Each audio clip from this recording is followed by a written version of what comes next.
Ever since the release of Contra, many other companies tried to take advantage of its rising popularity with their own versions adapting the same kind of gameplay. Some earned a few bronze stars and a purple heart, while others never made it to the finish line to their families. And Crossfire for the Famicom is definitely leaning towards the MIA status. And of course not many people have heard about this game because I doubt it sold well, or even advertised well enough for it to be mentioned at least once. Not to mention that it was released almost near the declining of the 8-bit consoles. This game isn't the worst Contra ripoff. It's pretty decent, but you could do a whole lot better. So let's run into the Crossfire. No pun intended. The game centers around a soldier named Eric fighting in Vietnam, and your mission, should you ask, is simple. Kill everyone in your way. Right away is the same kind of procedure in Contra, but Crossfire unfortunately doesn't play the same way as Contra. When you start the game, the first weapons you have are your fist. No joke, it's your friggin' bare fist. Nope. Only Shatterhand can fight terror with his bare fist and not get ridiculed. This guy is in Vietnam, for God's sakes. Why did the chopper drop him in the middle of the action with no weapon? Do they actually think he's Rambo? So yeah, you start out with your fist, but you can get weapons and such by destroying these boxes. Once you've got a gun, you think you're all set to seek and destroy, right? No, but I wish. In each level, you not only have to deal with combat enemies, but with others such as turrets, towers, tanks, random things coming out of nowhere, and enemies attacking from the far background. At the end of each level, or in many cases in the middle, you face a boss to take out, and it's pretty odd to have the bosses in the middle since we usually face them at the end. That's always been the formula we worked with, even up to today, but this game works a bit different when it comes to these bosses. When you reach the end of a level, the chopper will pick you up and bomb the area and move on to the next level. That should sound easy and fun like Contra, but it's not all fun here. So what are the differences that affect the gameplay? Well, the most noticeable one to me right off the bat are the guns. There are 2 to 3 different guns, and only one that proves to be the most useful are the missiles. Your first gun shoots straight, but as you collect more weapons, it upgrades into a lousy version of the spread shot, and it proves to be less effective. The missile gun icon is shaded dark red, and the regular gun is shaded blue. When you do get the spread shot, it only fires 3 bullets at a time in 3 different directions. Same goes with the missiles, which don't give either of these weapons much of a range, and it can be a problem when some of your shots miss the enemies. And the fact that you can't upgrade your gun to increase the rapid speed of the recoil doesn't help your situation. Another problem with the weapons is finding them. As I said, you can only find these guns by destroying boxes, but you have no way in telling which of these boxes contains a gun, since there's a lot of friggin' boxes to shoot and find out. But it's a problem doing this when there are enemies trying to kill you. They're usually hidden in the first or last box of a platform, but you would never know that without trial and error. There's also health icons in these boxes as well, but there's not that many in the game. If you die, you lose your gun and start off again with either a weak weapon or your fist, which can be pretty annoying trying to find another gun with all of these assholes taking advantage of you. You can use grenades, which I didn't know about until I looked up a gameplay of it on YouTube. However, the grenades don't fare better since they don't have much of a range, and since you have the missile gun, there's pretty much no use for these grenades. Plus, they seem to affect only the enemies in the far background. That is, if you can nail them. God damn it! My next problem with the gameplay is its repetitiveness. For example, do you notice anything in the first 3 levels?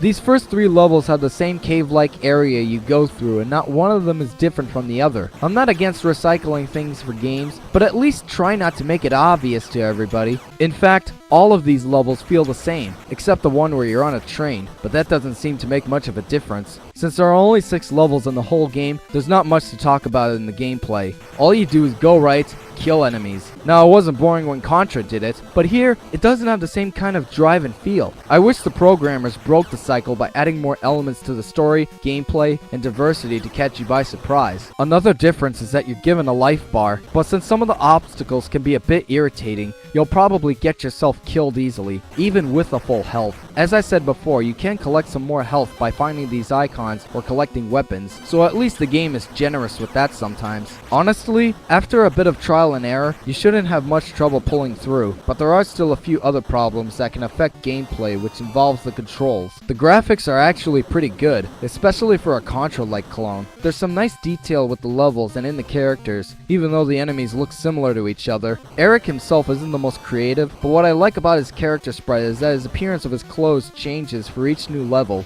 The animation is all good, especially when it comes to the snowing and train levels. There are a couple of problems with the graphics. Like for one, there are these ladders placed out and you should be able to climb onto them, while some of them you can't grab onto at all, even though you're touching them. These ladders look like they're interactive, but maybe it's a glitch. Another problem is that the bullets are hard to see at times, and in the first level you can barely see these arrows coming from these angles, and this also happens in other levels, but with different hazards like shit and barrels falling from ceilings. You'll also come across objects that look solid, but are actually cemented in the background, like this boat. Also, objects can be placed in the background and you would never know that it's an enemy, or even a threat at all, until they open fire, like tanks, subs, and these Buddhist statues. What the fuck? This is Afghanistan. Why am I not fighting the Al-Qaedas? What's stranger than that is that you actually face a huge-ass Buddhist statue as a boss. Very eccentric for an opponent, don't you think? Overall, the graphics are not too shabby. The controls don't perform as good as the graphics do. You are able to shoot up diagonally like in Contra and run at the same time, but the downside is that you can't shoot straight down when you jump or fire down diagonally, and not being able to shoot in that particular direction is troublesome since there will be enemies below you nearby, and you can try to jump over them, but there's a chance that you'll get hit by their bullets, or just by touching them, and if you just wait next to them, they'll most likely jump over to hit you. The next problem is with the shooting. When you get a weapon that shoots in 3 directions, the shooting controls get pretty laggy since you expect to shoot as many bullets as possible, but you can shoot a lot of bullets when you're up close to an enemy or an object. Plus, ducking is a problem because Eric doesn't crouch down enough to avoid enemy fire or throwing knives, and the somewhat slow pacing in the running controls kills the momentum you would get in Contra.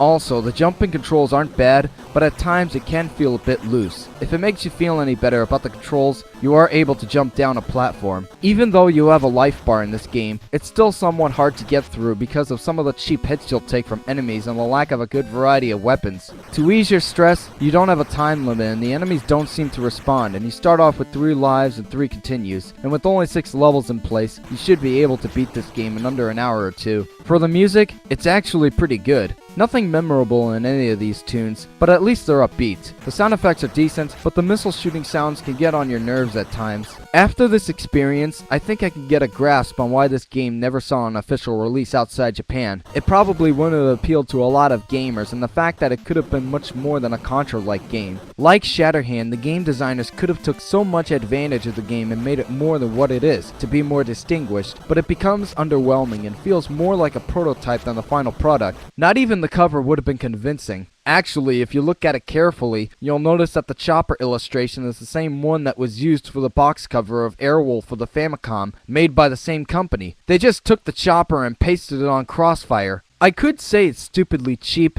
but I think this game has had enough slandering for one day. Even though this game is not much of an innovation, or anything near the greatness of Contra, it's better to adapt with than fucking Google+. Yeah, I went there. What are you gonna do about it, Google? Thanks for watching. I'm Riley Sky. See you later.